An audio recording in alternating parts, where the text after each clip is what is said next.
अस्सलाम वालेकुम क्लास। आज हम डिस्कस करेंगे फ़र्स्ट ईयर, हमारा चैप्टर नंबर 4 है द सेल। कल हमने देखा था प्लाज्मा मेम्ब्रेन क्या होती है। आज हम डिस्कस करेंगे प्लाज्मा मेम्ब्रेन के फंक्शंस क्या क्या हैं। तो प्लाज्मा मेम्ब्रेन जो है वो सेल की बेसिक जो आउटर वॉल है वो है, लेकिन ये different type of function perform करती है। सबसे पहले तो मेजर रोल जो है इसका ट्रांसपोर्ट में है।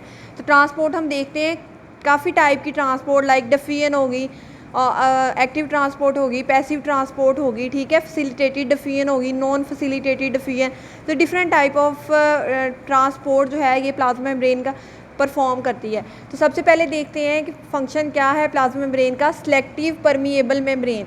तो प्लाज्मा मेम्ब्रेन जो है ये as a selective permeable membrane के तौर पर एक्ट करती है। अब सिलेक्टिव का मतलब हमें पता है कुछ, ठीक है, सिलेक्टिव, और परमिएबल मेम्ब्रेन का मतलब है पास आउट करने की ये हेल्प करती है। मेम्ब्रेन अपने अंदर से डिफरेंट लिक्विड मटेरियल को, या साल्ट्स हो गए, हमारे सल्यूट हो गए, उसको इनसाइड आने की परमिशन देती है। तो प्लाज्मा मेम्ब्रेन क्या है? मेम्ब्रेन एक मेम्ब्रेन है, सिलेक्टिव परमिएबल मेम्ब्रेन, जो क्या करती है, बैरियर है between internal and external environment, ठीक है। अलाउ क्या करती है कि selective substance to pass through it. अब ऐसा भी नहीं है कि प्लाज्मा मेम्ब्रेन जो है, क्योंकि ये आउटर वॉल है, ठीक है, सेल की, तो ये क्या करेगी, ऐसा भी नहीं है कि हर एक मटेरियल को अपने अंदर आने की परमिशन दे दे, ठीक है। तो ये क्या होती है, सिलेक्टिव परमिएबल मेम्ब्रेन होती है। कुछ कुछ सिलेक्टिव पार्टिकल्स को, लिपिड्स होगी, प्रोटीन होगी, कार्बोहाइड्रेट हो गए, ठीक है, कोलेस्ट्रॉल हो गया, तो ये सिलेक्टिव मटेरियल को आने की इजाज़त देती है। तो इसलिए हम इसे कहते हैं सिलेक्टिव परमिएबल मेम्ब्रेन। अब उसके बाद हम देखते हैं सेकंड फंक्शन इसका क्या है। ये ट्रांसपोर्ट ऑफ मटेरियल में हेल्प करती है। मटेरियल जो है वो डिफरेंट हो सकते हैं। अब क्या करती है, फैट सोलेबल सब्सटेंस जो हैं वो इजीली क्रॉस कर जाते हैं वॉल को। क्यों वॉल को? क्योंकि अब फैट सोलेबल सब्सटेंस में क्या क्या आता है, उसकी एग्जांपल्स में फैटी एसिड्स हो गए, ठीक है, ऑयल ड्रॉपलेट्स हो गए। तो क्या करती हैं, क्योंकि लिपिड के अंदर हमने कंसनट्रेशन पढ़ी थी कि कितने परसेंट प्रोटीन है, 60 to 80% प्रोटीन और 20 to 40% जो है वो लिपिड की कंसनट्रेशन पाई जाती है। तो ये क्या करेगी, फैटी एसिड्स और लिपिड ड्रॉपलेट्स जो हैं उनको ईजिली आने की इजाज़त दे देगी। तो उनके लिए ये क्या होगी, नॉन फैसिलिटेटेड डिफियन परफॉर्म करेगी, यानी कि ईजीली डिफ्यूज़ हो सकते हैं। फॉर एग्जांपल बेटा, क्योंकि लिपिड की बाई लेयर होती है, ठीक है, प्रोटीन के अंदर लिपिड बाई लेयर पाई जाती है, तो उसके ज़रिए से ये जो फैटी एसिड्स हैं या ऑयल ड्रॉपलेट्स हैं वो मूव कर जाते हैं इनसाइड। उसके लिए इसे किसी भी ट्रांसपोर्ट मटेरियल की ज़रूरत नहीं पड़ती, प्रोटीन की ज़रूरत नहीं पड़ती, ठीक है। तो ये क्या करती है, नॉन फैसिलिटेटेड डिफियन दे रही है फैट सोलेबल सब्सटेंस को। अगर हम बात करें फैसिलिटेटेड ट्रांसपोर्ट की, तो वो क्या होता है कि movement of ionic material. Ionic material अब डिफरेंट आयन्स हो सकते हैं, रेडिकल्स हो सकते हैं, लाइक वाटर हो गया, ठीक है, कार्बन डाइऑक्साइड हो गया, ऑक्सीजन हो गया। तो ये क्या करेगी, फैसिलिटेटेड डिफियन डिफरेंट आयनिक पार्टिकल्स को अंदर आने की इजाज़त देती है। तो क्या करेगी, carried across the membrane with the help of protein.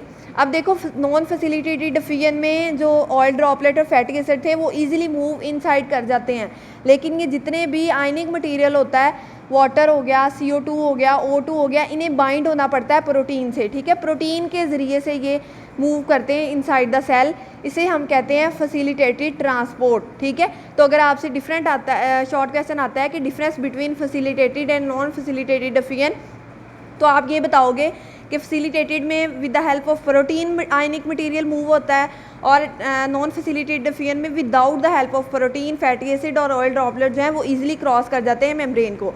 अगर हम एक्टिव ट्रांसपोर्ट की बात करें, ये दोनों जो है ये डिफियन की टाइप्स थी, ठीक है। अब अगर हम एक्टिव ट्रांसपोर्ट की बात करें तो वो हमें पहले भी डेफिनेशन हम बहुत अच्छे से जानते हैं कि movement of molecule from lower to higher concentration with the use of energy is called active transport. तो एक्टिव ट्रांसपोर्ट क्या है, movement of molecule against concentration gradient.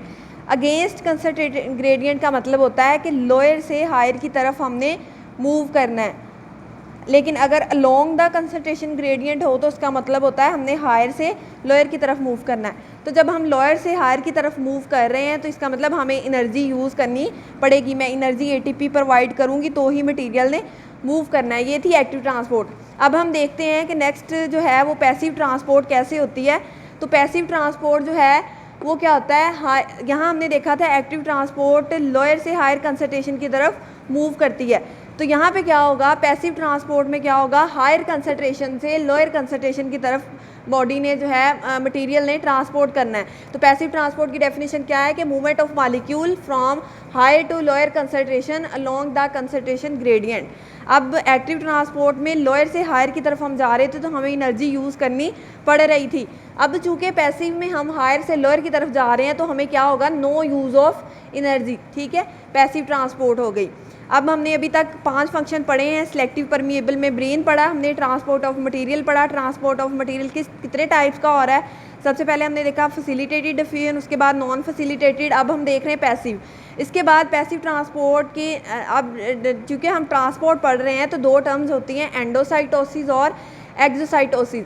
Endo का मीन क्या होता है, इनसाइड, ठीक है, इनवर्ड, और एक्सो का मतलब क्या होता है, आउटसाइड यानी कि आउटवर्ड। तो एंडोसाइटोसिस में क्या होना है कि इनवर्ड मूवमेंट होनी है मॉलिक्यूल्स की। अब फॉर एग्जांपल ये एक मेरा सेल है, ठीक है, अब इस सेल के अंदर क्या होगा, जब मैंने कोई भी मटेरियल है, ठीक है, ये फॉर एग्जांपल मेरा फूड मटेरियल है।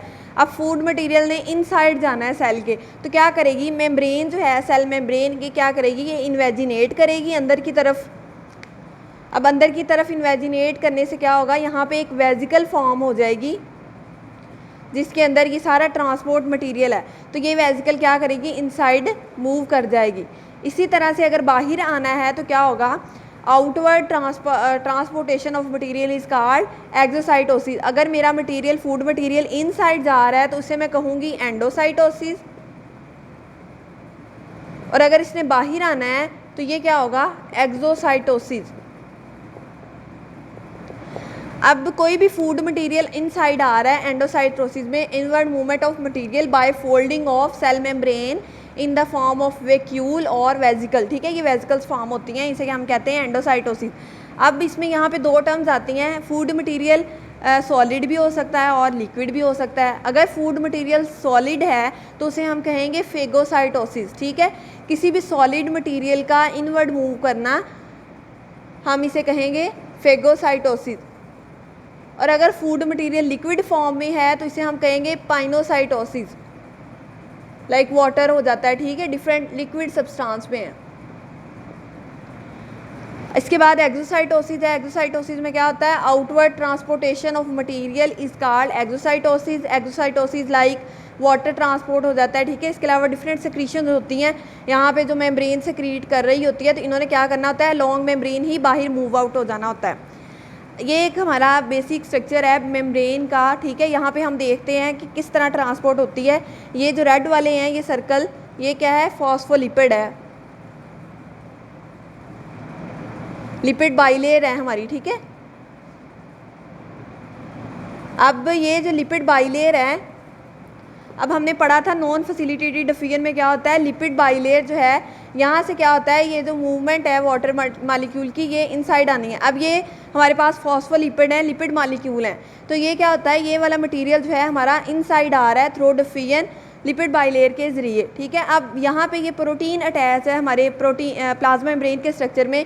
ये प्रोटीन्स हमने कल देखा था कि एम्बेडेड होती हैं, यहाँ सरफेस के ऊपर अटैच होती हैं। तो अब ये जो प्रोटीन है इनके ज़रिए से अगर ये मटेरियल मूव कर रहा है with the help of protein, तो इसे हम कहेंगे फैसिलिटेटेड डिफ्यूजन। जो हमने पीछे पढ़ा था कि नॉन फैसिलिटेटेड डिफ्यूजन में जो लिपिड पार्टिकल्स होते हैं, जो ऑयल ड्रॉपलेट्स होते हैं, फैटी एसिड्स होते हैं, वो इजीली पास आउट कर जाते हैं, ठीक है। इजीली क्यों पास आउट कर जाते हैं, क्योंकि ये भी फॉस्फोलिपिड है, ये भी फॉस्फोलिपिड ने आगे मूव करना है, तो इसे कोई भी रुकावट पेश नहीं आएगी। अब देखो यहाँ पे आयनिक मटेरियल है, वाटर है, ठीक है, यहाँ पे प्रोटीन की हेल्प के साथ क्या करेगा, मूव कर जाएगा, इसे हम कहेंगे फैसिलिटेटेड डिफ्यूजन। अगर एक्टिव ट्रांसपोर्ट की बात करें तो क्या होगा, यहाँ पे देखो लोअर कंसंट्रेशन है मटेरियल की, यहाँ पे क्या है, हायर है। एक्टिव ट्रांसपोर्ट में क्या होना है, एक्टिव ट्रांसपोर्ट में लोअर से हायर की तरफ मूव होना है with the use of ATP, ठीक है। तो ये हमारी मूवमेंट की टाइप है, ये हमने देखा है एंडो और एक्सोसाइटोसिस किस तरह से होती है। कल हम अपनी नेक्स्ट ऑर्गेनेली जो है सेल वाल है वो हम इंशाल्लाह डिस्कस करेंगे। Thank you.